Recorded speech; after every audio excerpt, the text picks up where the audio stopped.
चला मैत्रिणींनो, तुम्ही सुद्धा या दिवाळीला न रेलणारे, न बसणारे आणि खाताना टाळ्याला अजिबात न चिकटणारे असे खमंग, रवाळ आणि गोल गरगरीत असे बेसन लाडू करणार आहात. तर मग माझी ही रेसिपी बघा. सर्वप्रथम लाडूसाठी बेसनपीठ तयार करूया. बेसनपीठ करण्यासाठी मी चणा डाळ घेतलेली आहे. एक जाड तळाची कढई घ्यायची आहे आणि त्यामध्ये ही डाळ घालायची आहे. मंद गॅसवर डाळ सतत मिक्स करत हलक्या तांबूस रंगावर भाजून घ्यायचे आहे. डाळ भाजून घेतल्यास बेसन भाजायला जास्त वेळ लागत नाही आणि बेसनसुद्धा छान तयार होते. डाळ भाजताना गॅस अजिबात मोठा ठेवायचा नाही, नाहीतर डाळ थोडी करपली जाऊन आपल्या लाडूचा कलरसुद्धा बदलू शकतो. 6 ते 7 मिनिटे डाळ एकदम बारीक गॅसवर चांगली भाजून घ्यायची आहे.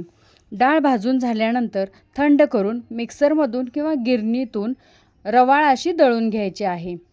त्यानंतर गॅसवरती एक कढई ठेवायची. त्यामध्ये 1 ग्लास तूप घालायचं आहे.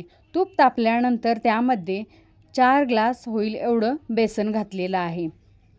मंद गॅसवर सतत मिक्स करत बेसनपीठ चांगलं भाजून घ्यायचं आहे.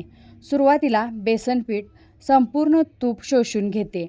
त्यानंतर जसजशी उष्णता लागते ते छान भाजले जाते, तसतसं बेसनपीठाला तूप सुटायला लागते. आता आपण हे बेसनपीठ एकूण 15 ते 20 मिनिटं भाजून घ्यायचं आहे. बेसनपीठ भाजताना सुद्धा गॅस अजिबात मोठा करायचा नाही, नाहीतर बेसनपीठ करपण्याची शक्यता असते. म्हणून एकदम बारीक गॅसवरच हे पीठ चांगलं भाजून घ्यायचं आहे. बेसनपीठ भाजून झाल्यानंतर मी यामध्ये लाडू अधिकच टेस्टी आणि पौष्टिक होण्यासाठी 2 चमचे होईल एवढा डिंक तुपामध्ये तळून मिक्स केलेला आहे. बेसनपीठामध्ये डिंक तळून मिक्स केल्यानंतर हे बेसनपीठ गॅस बंद करून थंड होण्यासाठी ठेवायचं आहे. बेसनपीठ एकदम थंड झाल्यानंतर यामध्ये आपल्याला 2 ग्लास होईल एवढी पिठी साखर घालायची आहे.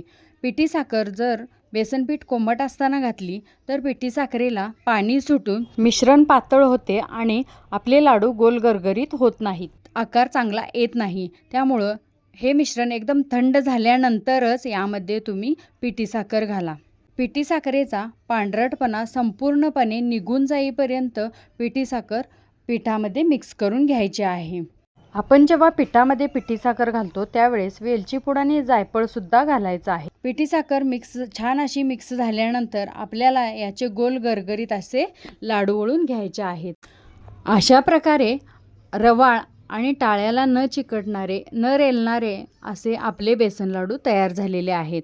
तुम्हीसुद्धा या दिवाळीला असेच एकदम पौष्टिक आणि टेस्टी लाडू नक्की करून बघा. माझी रेसिपी कशी वाटली कमेंट करून सांगा. आवडल्यास लाईक करा, शेअर करा आणि चॅनलला अजून सबस्क्राईब केलं नसेल तर अशाच छान छान रेसिपीज पाहण्यासाठी माझ्या कोल्हापुरी स्टाईल या चॅनलला नक्की सबस्क्राईब करा.